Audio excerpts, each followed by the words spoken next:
আসসালামু আলাইকুম, সবাই কেমন আছেন? রিসেন্টলি একটা পোস্টে আমার কমেন্ট আসছে, একটা আপু কমেন্ট করছে যে ও তাহলে আপনার থেকেই কেকটা নিয়েছিল? কেকটা খুবই বাজে ছিল।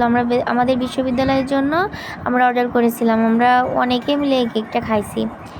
এখান থেকে কেউ কেক কিনবে না, এই আপুর কেক খুবই বাজে, কেউ এখান থেকে নিবেন না। এবার আসি আমার কথায়।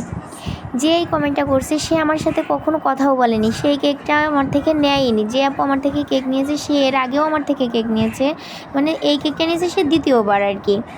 পরবর্তীতে আমি তাকে ইনবক্স করি যে আপু আপনি কি এইভাবে কমেন্ট করতেছেন আমাকে? আপনি তো এই কেকটার অনেক ভালো রিভিউ দিছিলেন, তাহলে কেন আজকে এই কথা বলতেছেন? আর বিশ্ববিদ্যালয়ের সবাই, আপনি তো বলেননি যে বিশ্ববিদ্যালয়ে খাচ্ছেন, আপনি তো বলেছিলেন পরিবারের সাথে খাবেন।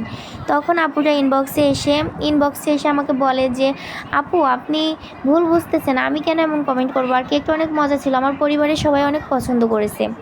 পরবর্তীতে ওই যে যে আমাকে কমেন্টটা করছে ব্যাড কমেন্ট, ওই আপুর কমেন্টের নিচেই আমার থেকে যে আপুটা কেক নিছিল, এই আপু কমেন্ট করেছে যে যে কেকটা নিয়েছিলাম আমি, তাহলে আপনি কেন ব্যাড রিভিউ দিচ্ছেন?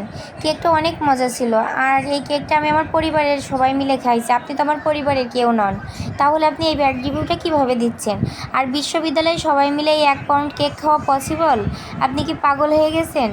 পরবর্তীতে আপু এটাও বলে যে আপনি বিশ্ববিদ্যালয়ে চান্স পেলেন কীভাবে? দাড়ি কোথায় দিতে হয়, কমা কোথায় দিতে হয়, আপনি এটাও তো জানেন না। পরে সে আর আমার কমেন্টের কোনো রিপ্লাই দেয়নি।